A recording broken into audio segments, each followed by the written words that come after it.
दोस्तों जय हिंद, वंदे मातरम। मैं राजू मिश्रा, विश्व शक्ति पार्टी का प्रदेश उपाध्यक्ष हरियाणा, किसान मजदूर जागृति मंच का संयोजक और अखंड हिंदू राष्ट्र मोर्चा का सहयोगी। आज ये वीडियो बनाने का एक मात्र उद्देश्य है कि सिस्टम हिल गया। सिस्टम हिल गया, किसका सिस्टम हिल गया? आप इस विषय को ध्यान से सुने, समझे। हो सकता है ये सिस्टम हिलने का कुप्रभाव आप पर भी पड़े। दोस्तों, किसान मजदूर जागृति मंच के कानूनी दावपेच से बैंकों का सिस्टम हिला पड़ा है। बैंकों को समझ में ही नहीं आ रहा है कि हम करें तो करें क्या, और इसी चक्कर में बैंक उल्टे सीधे कदम भी उठा रहे हैं। अभी आपको एक घटना का जिक्र करते हुए बात कर रहा हूं कि हमारे, खैर नाम नहीं लेना उचित समझूंगा क्योंकि मामला अभी न्यायालय में विचाराधीन है। तो आपको बताऊं कि हमारी टीम के संगठन से जुड़े हुए व्यक्ति जिनका केस ऑलरेडी हियरिंग में सुनवाई है, पेंडिंग है, और ऐसी स्थिति में बैंक ने क्या किया कि 13/2 के नोटिस देने के बाद जब हमने 13/3 का नोटिस जवाब दिया, उसके बाद बैंक ने उसको अस्वीकार किया, उस जवाब को अस्वीकार किया। और कानूनन उसको 13/4 का नोटिस देना चाहिए था, लेकिन बैंक ने 13/4 का नोटिस भी नहीं दिया। और मजे की बात यह है कि सीजीएम कोर्ट से सर्विसी एक्ट के तहत इन्होंने पटिशन की आदेश करवा दिया। पटिशन भी हो गई, कोई बात नहीं। रिपटिशन भी हो गया, वो भी कोई बात नहीं। लेकिन आप लोगों के सामने इसका बताने का उद्देश्य सिर्फ ये है कि बैंक किस हद तक आपके साथ अवैध तरीके से वसूली पे लागू हो गए हैं, यह आपके सामने प्रत्यक्ष प्रमाण है। दूसरा, बैंकों का सिस्टम हिलने का जो कारण है, अधिकतर जो लोग जागरूक हुए उन्होंने क्या किया कि अपनी ईएमआई देना बंद कर दिया, यानी बैंकों को भुगतान करना बंद कर दिया, जिसका रिजल्ट ये हुआ कि तकरीब सभी बैंकों में एनपीए का रेशो फाइनेंस ईयर 25-26 का, सॉरी 24-25 का, जो अभी 31 मार्च 2025 को हुआ, इसमें बैंकों का एनपीए रेशो बढ़ गया।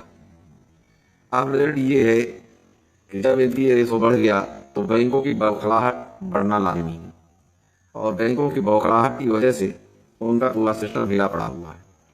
यहाँ तक कि अभी कुछ दिन पहले भारत के जाने माने बैंकर्स उदय कोटक ने जो बयान दिया, आप लोगों ने सुना, पढ़ा।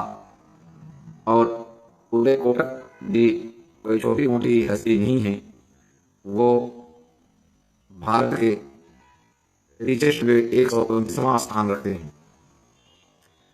और इनका जो बैंकिंग सिस्टम है उसका नाम है कोटक महिंद्रा बैंक।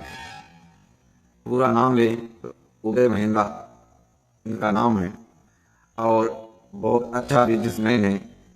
इन्होंने अब तक सिर्फ प्रॉफिट ही कमाया है, लेकिन कुछ ऐसे सवाल उठाए जिससे आरबीआई को सोचने पर भी मजबूर होना पड़ा।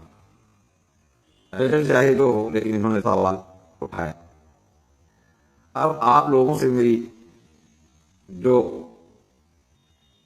निवेदन है वो ये है कि आप लोग अपने आप को सजग रखते हुए इस बैंकिंग मसले को कानूनी रूप से आप इसे कोर्ट में ले जाने की तैयारी करें। कोर्ट में जब तक हम जाएंगे नहीं तब तक इनकी पोल पट्टी खुलेगी नहीं, क्योंकि जब भी आप कोई कागज मांगते हैं, जैसे ही आपका लोन खाता एनपीए हुआ, उसके बाद ये कोई डॉक्यूमेंट्स आपको उपलब्ध नहीं कराते।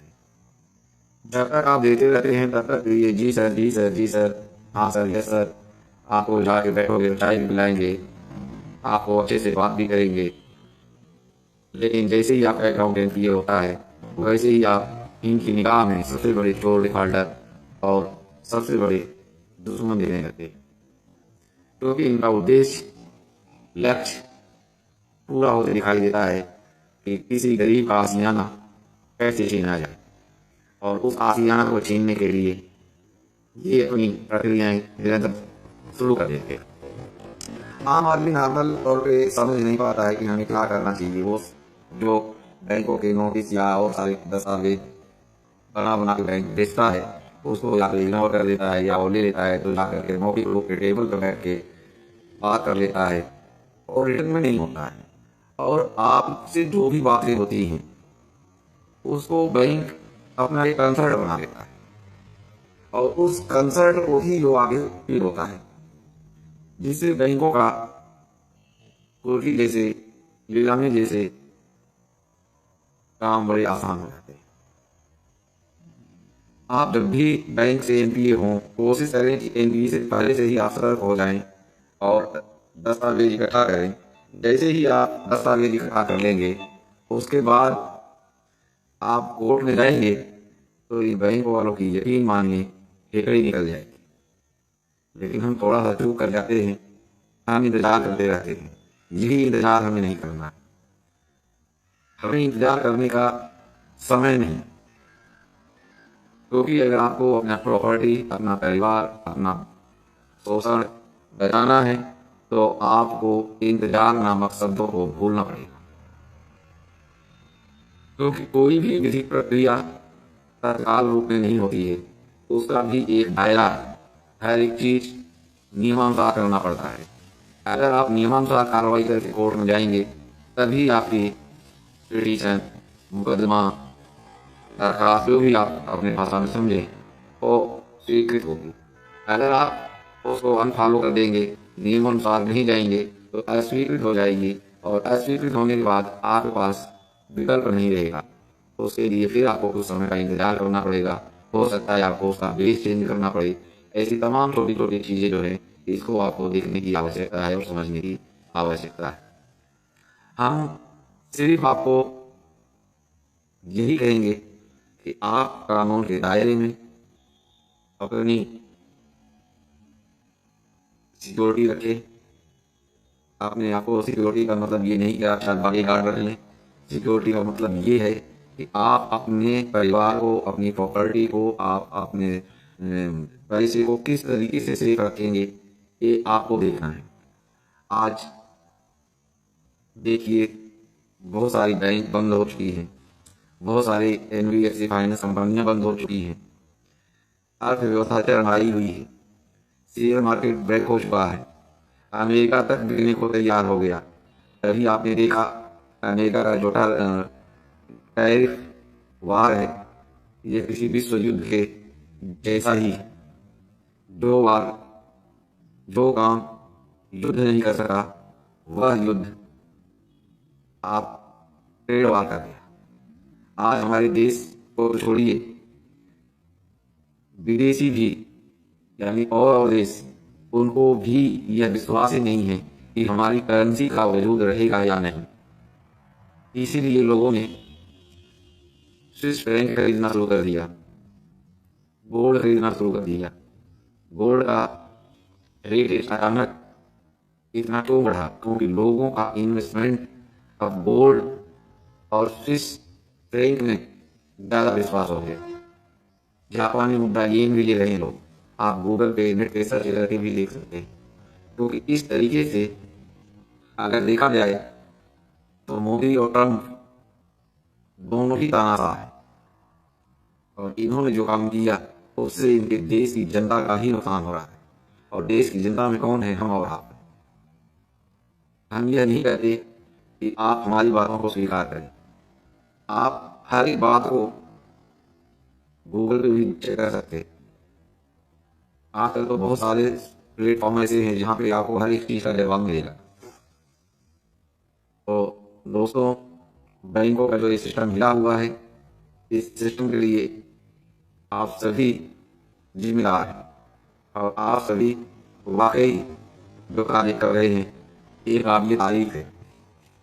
हमने तो बहुत सारे ऐसे लोग भी मिलते हैं जो कहते हैं कि आप देश की अर्थव्यवस्था को नकार रहे हो, चैलेंज कर रहे हो। फिर मैं उनको समझाता हूँ कि नहीं जी, हम देश की अर्थव्यवस्था को नकार नहीं रहे हैं, हम देश की अर्थव्यवस्था को पुनर्स्थापित कर रहे हैं। क्योंकि जिस माया जाल में हम लोगों को फंसा करके हमारा धन संपदा लूटा गया, हम उसी की मांग कर रहे हैं। हम क्या अनलीगल कर रहे हैं, हम क्या अनलीगल कर रहे हैं? हम तो अपनी संप्रभुता को ही वापस मांग रहे हैं। हमने ऐसा कोई क्राइम किया नहीं, लेकिन किसी को कुछ कहने से बेहतर है कि आप अपने आप समझें। मैं आपको ज़्यादा तो नहीं समझा सकता, क्योंकि आप लोगों, जनता जनार्दन सबसे अधिक समझदार होगी। हमारे बुजुर्ग यानी मेरे दादाजी कहते थे कि पानी कितना भी गंदा हो तो पीने के काम में नहीं आएगा, लेकिन आग बुझाने के काम में आएगा। कहने का तात्पर्य यह है कि आदमी कितना भी बुरा क्यों न हो, लेकिन उसके अंदर एक गुण तो जरूर होगा।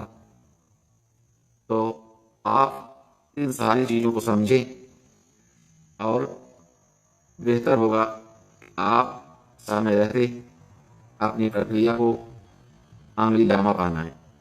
आंगली जामा का मतलब है कानूनी रूपरेखा से, क्योंकि जब तक आप कानून का सहारा नहीं लेंगे तब तक ये बैंक, एनबीएफसी, फाइनेंस कंपनियां ये आपको, आपके परिवार को टॉर्चर करते रहेंगे, शोषण करते रहेंगे।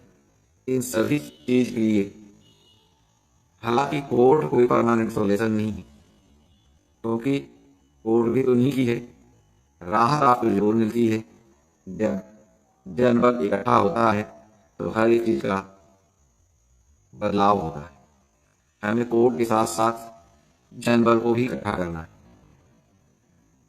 आप लोग कहेंगे कि आप एक तरफ तो कोर्ट की बात कर रहे हैं, एक तरफ जनबल की बात कर रहे हैं, तो आपको उसके लिए भी बता दें, कोर्ट तो हम सिर्फ रिलीफ लेने के लिए कर रहे हैं, लेकिन जनबल का साथ हम ले रहे हैं हमारे देश की संप्रभुता को वापस लेने के लिए। आज आप यकीन मानिए, जो स्थिति अमेरिका की हुई है उससे कहीं बदतर स्थिति आपके देश की हुई। आज रुपए की हालत आपको पता है। आप अगर इसको रुपए का इंडेक्स देखेंगे, रुपए और डॉलर का, तो लगभग 22 रुपए का डॉलर उछाल मारा है। और अब इन दिनों में आप देखेंगे तो रुपया 35 पैसे अप हुआ है।